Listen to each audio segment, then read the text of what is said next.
Bismillah ar-Rahman ar-Rahim. Principal staff officers, honorable families of Shohada, distinguished guests, ladies and gentlemen, Assalamu alaikum wa rahmatullahi wa barakatuh. It is my profound privilege and honor to attend the first commemoration ceremony of Marka-e-Haq. On this special occasion, I thank all the distinguished guests for joining us today. No doubt, the presence of Shohada families and the war heroes make this event special and memorable for us all. Ladies and gentlemen, Operational Marka-e-Haq has great significance in the history of Pakistan Air Force, as indeed our country. After the Pahalgam incident, India immediately blamed Pakistan without evidence and announced some immature and hasty measures which created hostile environment. On the other hand, the government of Pakistan and its leadership also condemned this incident and offered our full cooperation in its impartial investigation. However, considering the escalatory statement of Indian leadership and growing military hype, the defense forces of Pakistan promptly undertook necessary safeguards with highest operational readiness. Immediately, Pakistan Air Force declared highest level of alert, enhancing full spectrum surveillance to ensure complete observation of enemy moves. Ladies and gentlemen, to thwart any hostile intent, Pakistan Air Force maintained a strong defensive counter-air posture through launching of multiple CAF day in and out. We also did time scrambles and round-the-clock surveillance through airborne early warning radar and through our integrated air defense system. Alongside, Pakistan Air Force deployed, integrated, and operationalized its multi-domain assets all across in shortest possible time to counter any aggression which was evident.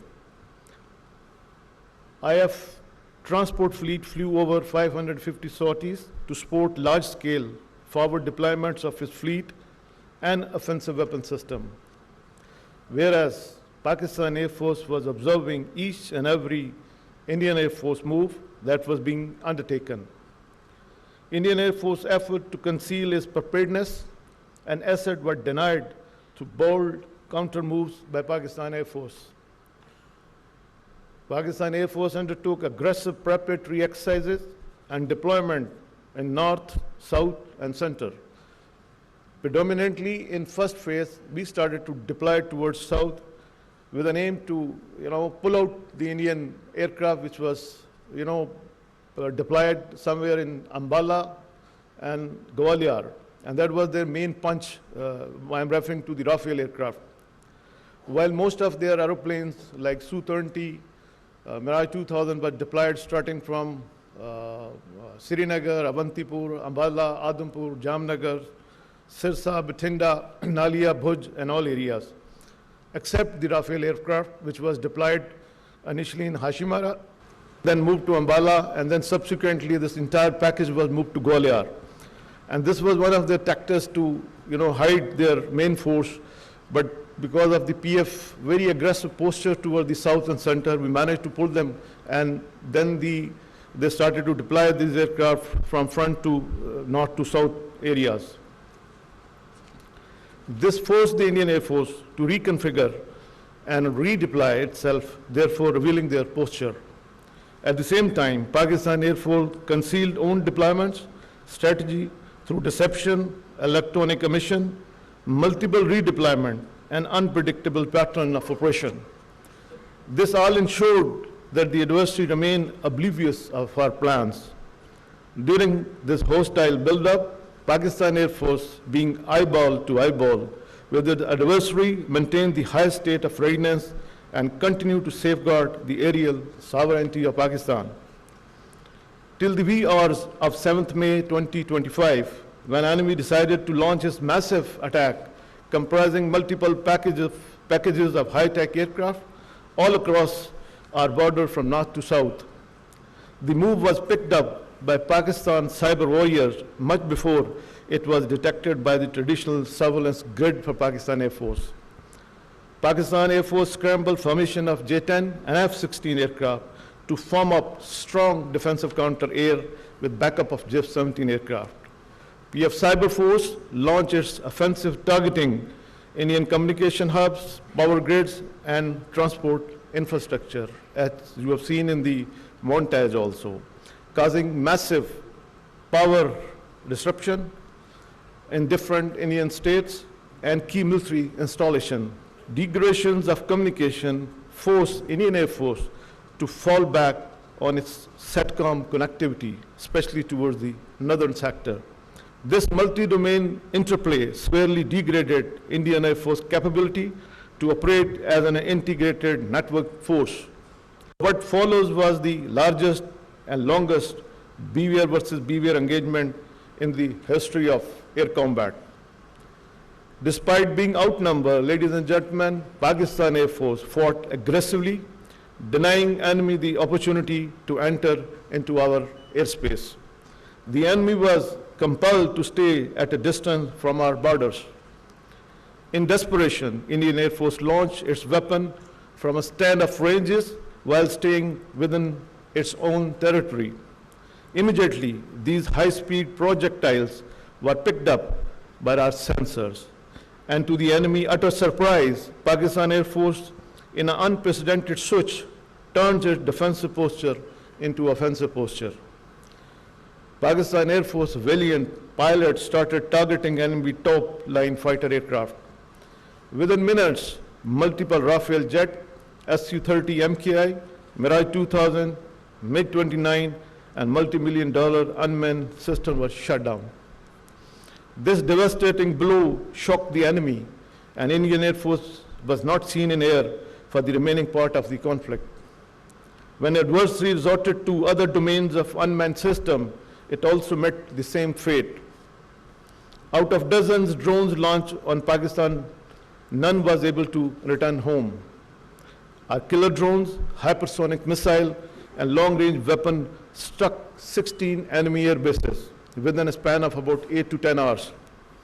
Key military installation, BrahMos site, critical command and control center, and 2 of his prized S-400 batteries was neutralized. While Indian Air Force was off the skies with complete air dominance, Pakistan Air Force continued pounding the enemy target all across. The adversary was shocked by the Pakistan Air Force aggressive attack, campaigns against its main bases, and key installation all across sectors. At the core of this success was Pakistan Air Force homegrown kill chain that seamlessly integrated all our operational element into single formidable force package. We employed element of cyber, electronic warfare, and space along with long-range vectors, unmanned aerial system, killer drones, and loitering munitions. For the first time in the history of air warfare, PF conducted full-spectrum, multi-domain operation. The world was stunned to witness this superb execution of PF operation that were excellently choreographed and flawlessly executed. Thus, Pakistan Air Force strongly displayed its capability, resilience, and dominance in Marka-e-Haq, upholding the glorious legacy being second to none. Certainly, this resounding success was the outcome of unified approach by all the elements of national power and above all, Allah's special blessing. Without any doubt, Pakistan Air Force could have gone further, but we exercised responsibility, mature and well-calibrated force application. Pakistan Air Force attacked many high-value and high-visibility targets. Its power and transport system was disrupted, critical operational installation crippled, most modern Rafale were shut down, and state-of-the-art S-400 battery was destroyed. The enemy was literally on its knees much before we could imagine. Ladies and gentlemen, what the world witnessed in May 2025 was not achieved overnight. but acquired through our transformative modernization undertaken within past 4 to 5 years. Accordingly, we realigned our operational doctrine, concept, and strategy, keeping in view the limited fiscal space and technological option. PF vigorously pursued a very aggressive, innovative, and practicable strategy of modernization. We inducted and operationalized numerous advanced combat and combat sport capability along with niche technology in a record time. The smartly executed homegrown kill chain was developed under the ambit of newly established National Aerospace Science and Technology Park, commonly known as NASTAP. No doubt, establishment of this strategic setup of national significance has ensured that our indigenous process remain enduring and leading to robust defense mechanism. I would like to share with this esteemed gathering that the range of capability at NASTAP expanding at an unprecedented time frame. It is heartening that a host of indigenous projects are still in the pipeline that are being vigorously pursued following aggressive timelines. I salute each and every member of Pakistan Air Force for their professionalism and hard working during testing time. No doubt you fought aggressively in synergy with sister services, and the entire nation is proud of your courage and bravery. I also commend all branches of Pakistan Air Force for their outstanding contribution during Marka-e-Haq. In particular, I appreciate the relentless effort of engineering branch that ensured high state of readiness for our platform and combat sport system. Likewise, sport branch worked tirelessly to ensure that every operational requirement was timely fulfilled all across and throughout. Administration branch spearheaded a numerous effort to support the deployment, ensuring that the PF personnel could operate in comfort with focus across all our bases and remote locations. Entire C4I branches deserve appreciation, which acted as a linchpin to networked and integrated employment of Pakistan Air Force. Our communication network and digital connectivity was redundant as well as resilient. It serves as a backbone for our integrated employment capability during operation. Security branch deserves special appreciation. Notwithstanding the prevailing challenging security situation, it ensured foolproof security of our bases, remote location during deployment all across the country. Undoubtedly, this victory also reflects great credit on the firm resolve of our national leadership. Alongside well-executed tri-service synergy under full support of Field Marshal Sayyid Asim Munir.